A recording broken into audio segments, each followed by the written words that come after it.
Et ensuite, on a trouvé ces formes en poisson. J'ai compris qu'est-ce qui s'avait produit. Avant la destruction du musée, dans les années 90, quelqu'un a eu le courage et l'initiative de tout cacher et de serrer et de conserver, de protéger tout cela. Toutes les pièces qui étaient dans les étages supérieurs ont été cachées. Une trentaine de personnes peut-être ont participé dans cet exercice. Et pourquoi vous n'en avez pas parlé? Mais c'était notre secret, m'a-t-il répondu. Depuis 25 ans, on n'a dit mot à personne. On leur disait n'importe quoi. Oui, je le sais, mais vous m'avez déjà dit vous-même que c'était perdu, volé, fondu, disparu. Alors,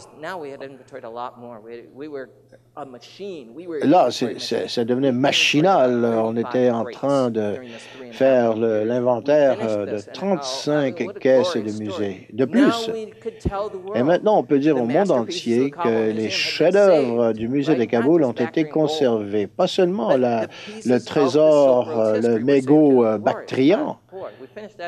Et ça, on l'a fait. On était prêt à écrire tout un article au National Geographic. M. Massouti, le conservateur, dit « Ah non, non, non, vous n'avez pas fini, me dit-il. » Et voilà, 35 caisses de plus. Encore. Mais c'est le contenu même du musée.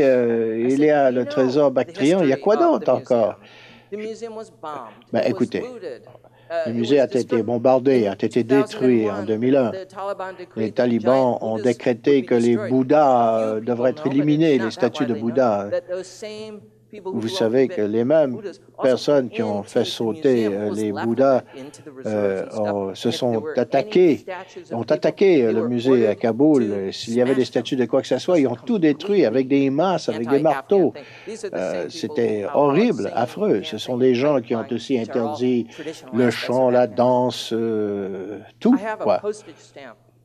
J'ai un timbre-poste de 2002 émis par le gouvernement afghan après la destruction des Bouddhas de Bamiyan, émis par le gouvernement avec le créneau vide. Et j'ai quand même revenu à Kaboul pour une troisième ronde d'inventaire. J'ai appris quelque chose sur le caractère afghan qui était vraiment contre cette destruction massive de leur culture. Et on a trouvé ceci un peu partout à Kaboul, en Afghanistan.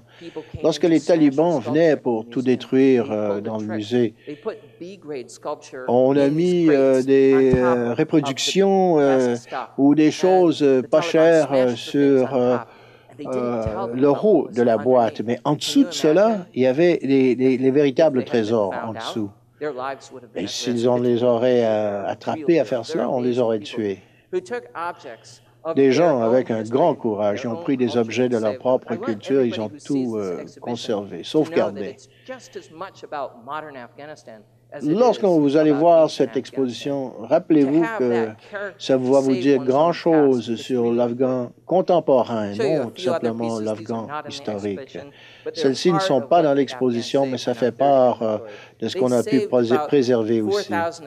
4000 des pièces les plus importantes, des pièces de monnaie les plus importantes, qui démontrent des presque photos.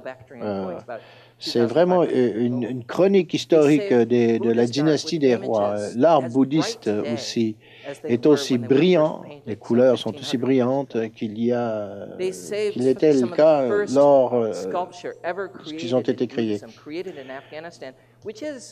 La première sculpture bouddhiste a été faite en Afghanistan et avait adopté un style réaliste, adopté des Grecs, par exemple, et d'Alexandre.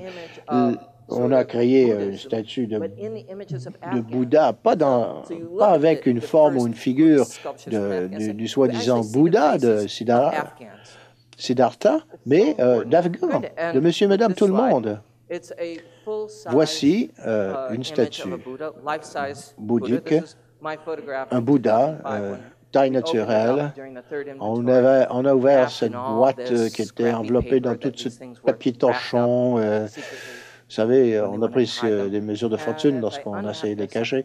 Et j'ai déballé tout cela. Le Bouddha était là, presque endormi, en train de roupiller, avec toute confiance qu'éventuellement il serait redécouvert.